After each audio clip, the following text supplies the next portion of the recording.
Listen carefully. The market does not care how clever you are, how sure you feel, or how perfect your chart looks. It cares only for one thing, your capital, and it will test, tempt, and torment you until it takes it back. The only defense a trader has is not a secret indicator, not a perfect forecast, but the quiet discipline of position sizing. A man can guess right on the trend and still walk home broke if his size is wrong. He can guess wrong on the trend and live to trade again if his size is right. Survival comes first. Profit is only possible for the survivor. I have watched countless operators fall for the same trap. They win a few trades and imagine the market owes them a fortune. They double their line, triple their line, and call it courage. But it is not courage.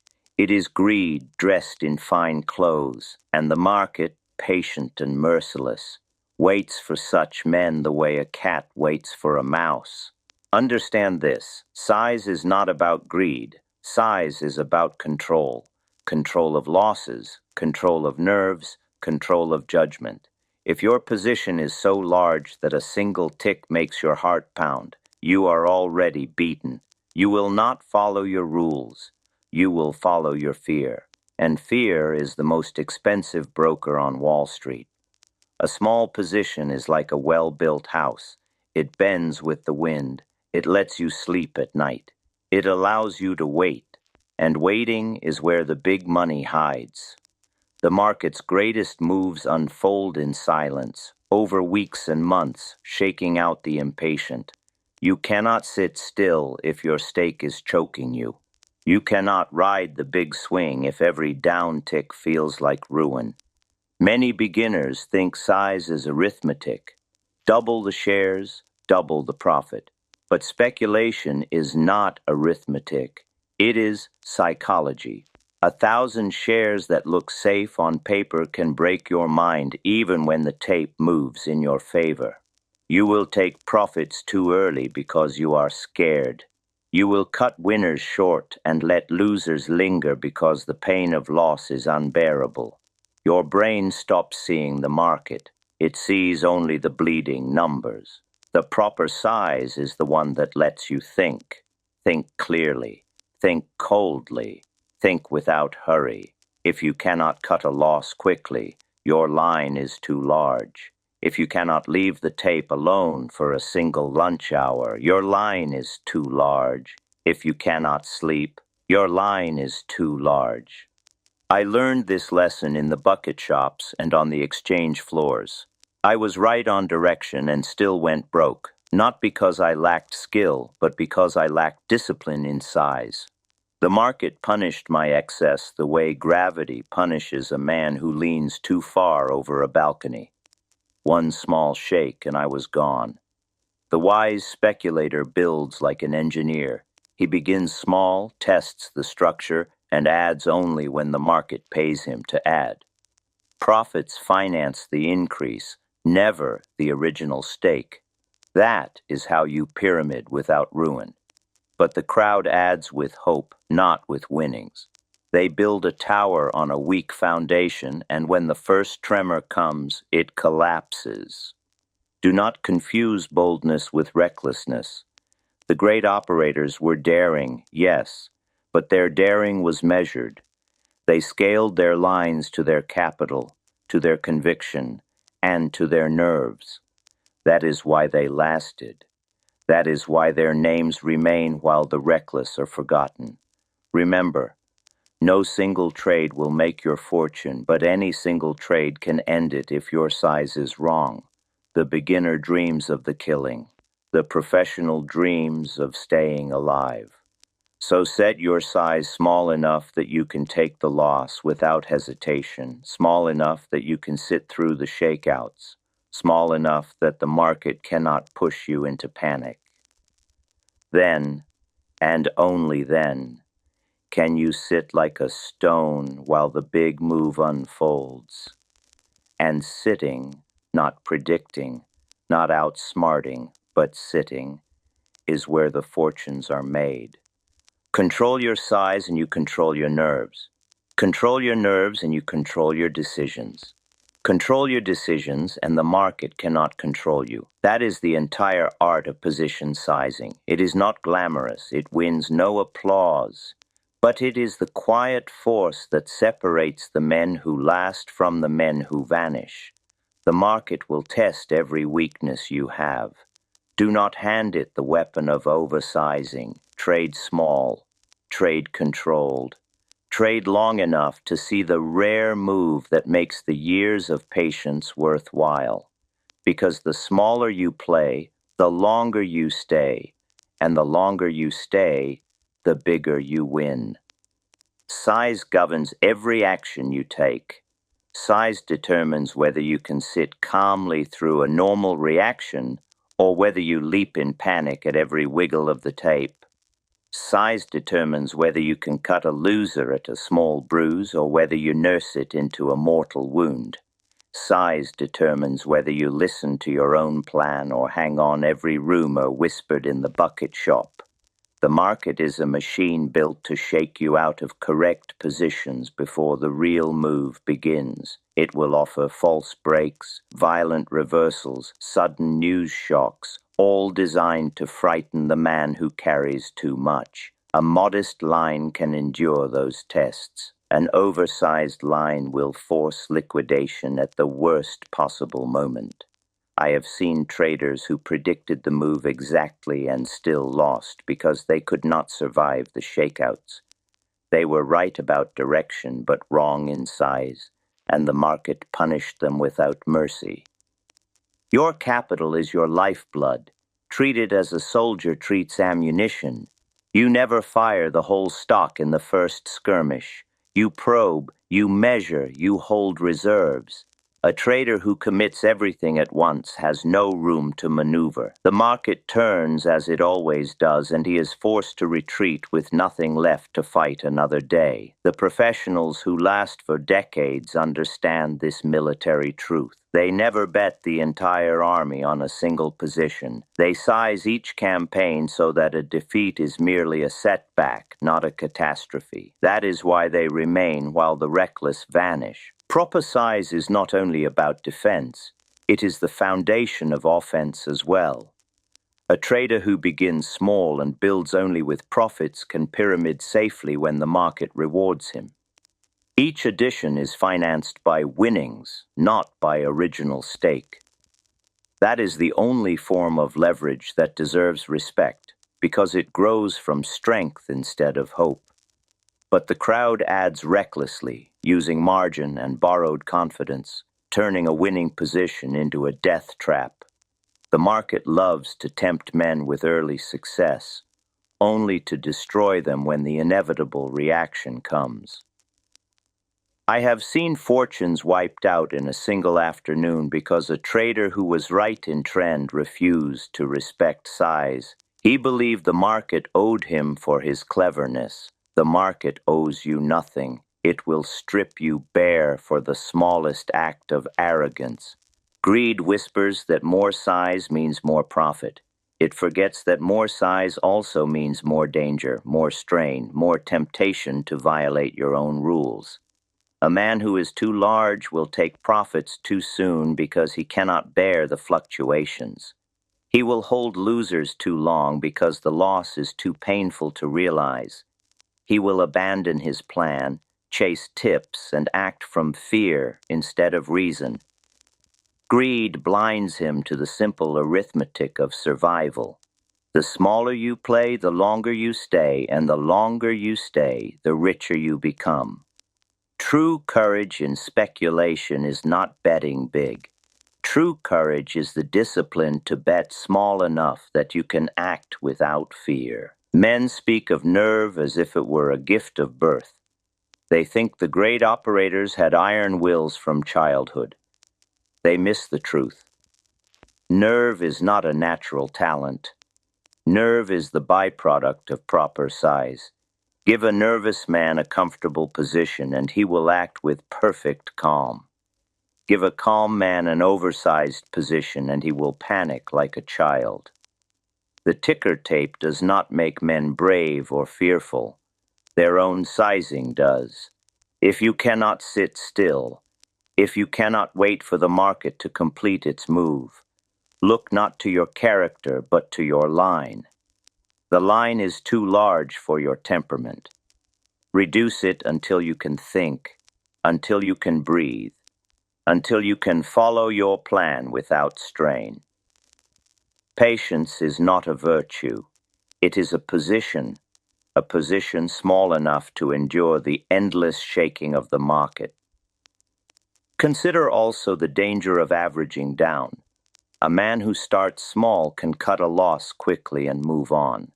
A man who starts too large cannot admit he is wrong because the loss is unbearable. He throws good money after bad, calling it lowering his average. In truth, he is raising his risk. The market punishes such pride more than any other sin. A small loss is a bruise. A large one is a bullet.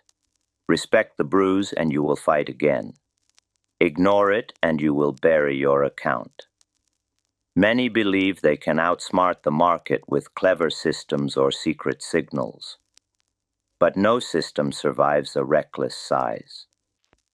Even a perfect signal will betray you if you cannot hold it through the inevitable shakeouts, and you cannot hold it if your size is choking you. The beginner thinks of trades as lottery tickets. He dreams of the quick fortune. The professional thinks of trades as campaigns. He dreams of survival. He knows that fortunes are built not by striking it rich in one season, but by compounding small edges over years. That is why he treats every position as a soldier in a long war. He never sends more troops than he can afford to lose. He never allows a single battle to decide the outcome. He knows that control is wealth and size is control. He knows that the market is endless war, not a single heroic charge, and that his true weapon is not brilliance but preservation. Preservation begins and ends with size. Think of the speculator as a general. A wise general never commits his full army to the first skirmish. He sends scouts, he measures the strength of the enemy, he probes for weakness. When the odds turn in his favor, he adds troops, but even then he holds a reserve. The foolish general hurls every man forward at the opening bell. A single counterattack wipes him out, and the war is over before it has begun. Traders who oversize their first position fight their entire campaign in one reckless battle. They may win once or twice, but the market always has more battles, and the next one will find them unprepared. A trader who begins with a small, probing line can retreat without disgrace, regroup, and return to fight another day. That freedom to retreat is everything. Without it, you are chained to every tick, hoping the market will be kind. But the market is never kind. It rewards discipline and punishes hope. The discipline of size is what lets you fight again tomorrow. Consider the way nerves and money are bound together. Men imagine that nerves are a gift of nature, that some are born calm and others born anxious. But nerves are the child of comfort, and comfort is the child of proper sizing. Give a nervous man a position he can easily afford, and he will act with the patience of a veteran. Give a veteran a position that threatens his fortune, and he will tremble like a child. It is not the ticker that makes men afraid, it is their own size. Too large a line, and every tick becomes a verdict, every rumor a crisis. Your brain stops working, your plan dissolves, you snatch at profits, you refuse to cut losses, you chase tips, you average down. The decisions that ruin traders are nearly always born of fear, and fear is nearly always born of oversizing. Reduce the line, and fear disappears like mist in the morning. Then judgment returns, patience returns. Discipline returns. The market rewards the man whose mind is clear, and clarity comes from comfort. Comfort comes from size. Proper size not only keeps you safe, it also allows you to pyramid correctly when fortune finally smiles. Pyramiding is the art of adding to a winning position without exposing your capital to ruin. The rule is simple but ironclad. Add only with the market's money, never with your own. Each addition must be financed by profits already earned. That way, the stake at risk never grows faster than the cushion that protects it. But the crowd adds recklessly. They see a small profit and rush to double their line with fresh capital. They tell themselves they are building a fortune, but in truth, they are building a trap. The market loves to reward the reckless just long enough to fatten them for slaughter. It grants them early gains, tempts them to enlarge their position, then delivers the inevitable reaction that wipes out both profit and principal. Safe pyramiding is slow, deliberate, and entirely financed by winnings. It is the art of letting the market pay for your boldness. Another advantage of correct sizing is independence. A man whose line is comfortable can ignore the noise. He does not hang on every headline or rumor. He does not seek tips to soothe his nerves. He follows his own plan because he knows that a bad outcome will not destroy him. Independence of mind is the mark of every great operator, but independence is impossible when your position is too large. Oversizing makes you a slave to the crowd because you crave reassurance. You need someone to tell you that everything will be all right. You become the victim of every whisper and the fool of every false hope. Reduce the line and you free yourself. Freedom of mind is priceless. It is the difference between reacting to the market and observing it. The greatest fortunes in speculation were made not by those who bet the largest, but by those who stayed in the game long enough to be present when the rare great move arrived. Every great move begins with small moves that test patience. The market shakes and jerks, climbs a little, falls a little, tempts you to abandon your position. Only the trader whose size allows him to endure the tests can remain for the payoff. I have seen men predict the entire bull market and still go broke because they were forced out in the early wiggles. They were right on direction and timing, but wrong in size, and the market punished them without mercy. Being right is nothing if your size is wrong. Think of the countless traders who have said, "I knew that stock would go up, but I was shaken out." What they really mean is, my position was too large for my capital and my nerves. Another says, "I was right, but I could not hold." Again, it is not a failure of analysis, but of sizing. If you cannot hold, you are too big. If you cannot sit, you are too big. If you cannot sleep, you are too big. The cure for every market anxiety is not a better prediction, it is a smaller position. Men often confuse courage with recklessness. They think taking the largest line they can muster is a sign of strength. They confuse boldness with wisdom. But what really happens is that their size destroys their judgment, and judgment is the only weapon a speculator has. I have seen men take enormous lines, boasting of their courage only to cut them at the first dip. They did not cut because they were disciplined. They cut because they were terrified. Their size forced them into panic, and panic is never profitable. On the other hand, a man who sizes correctly can watch the same dip without alarm. He knows his risk. He knows his capital. He knows the market cannot push him into ruin with a small setback. He can sit calmly letting the market do its dance because his position is comfortable. That is what comfort means in this business. The ability to sit, and sitting more than anything else, is where the profits come from. Most fortunes were not made by quick in-and-out trading, but by sitting through the big move. The market may go up and down.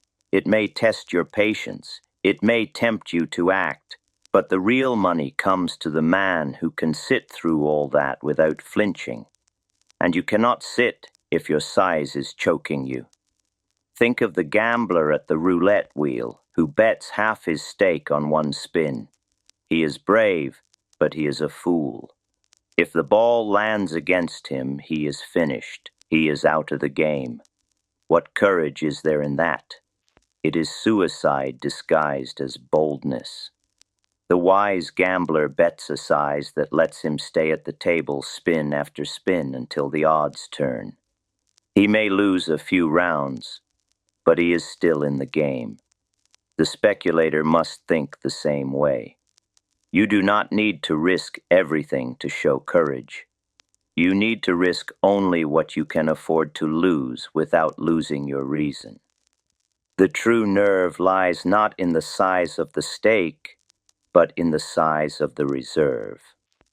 There is another danger in size, and that is the temptation to average down. A man who starts small can cut his loss and move on, but a man who starts too large is tempted to throw good money after bad. He cannot admit he is wrong, because admitting it would mean too large a loss, so he buys more. He says he is lowering his average, but he is really raising his risk, and the market, which punishes pride more than anything else, will usually finish him off. A small loss is a bruise. A large one is a bullet. If you keep adding to a losing position because you started too large, you are digging your own grave. Speculation is not about being bold in size. It is about being bold in patience. It is not about betting all, but about waiting for all. The position size is the foundation of your house. If it is weak, the storm will take it. If it is strong, you can build on it. Without it, nothing else matters. I do not care how good your system is, how sharp your analysis, how perfect your timing. If your size is wrong, you are finished. And if your size is right, you can survive even your mistakes. That is the irony of this business. The smaller you bet, the bigger your chances of getting rich. The larger you bet, the quicker your chances of going broke. The beginner thinks the opposite. He thinks the bigger he bets, the sooner he will be rich. But speculation is a profession, not a lottery. A profession requires you to last. It requires you to accumulate slowly. It requires you to respect your capital more than you respect your opinion. And respecting your capital begins and ends with the size of your position.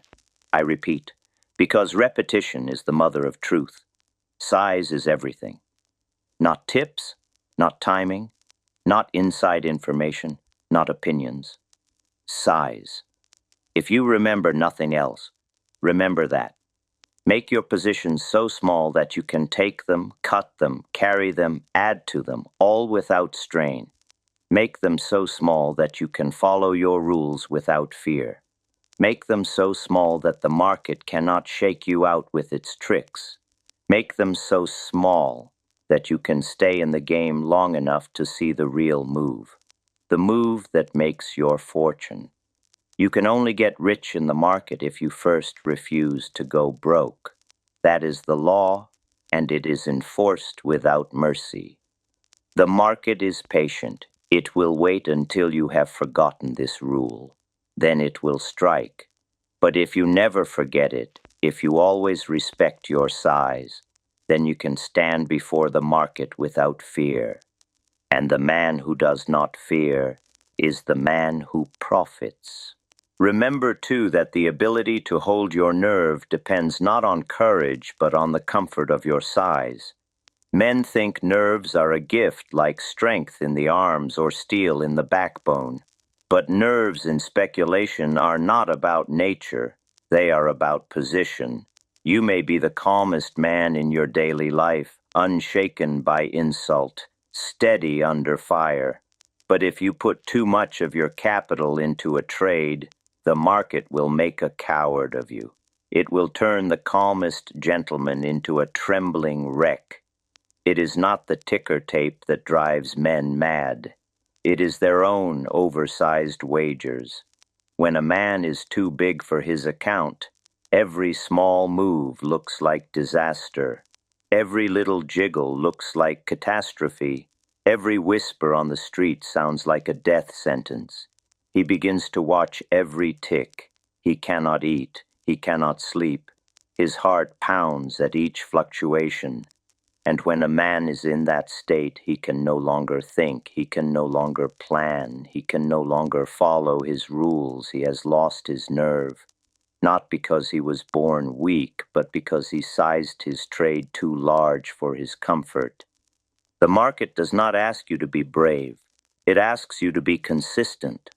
You do not need the courage of a soldier charging into battle. You need the discipline of a banker counting money.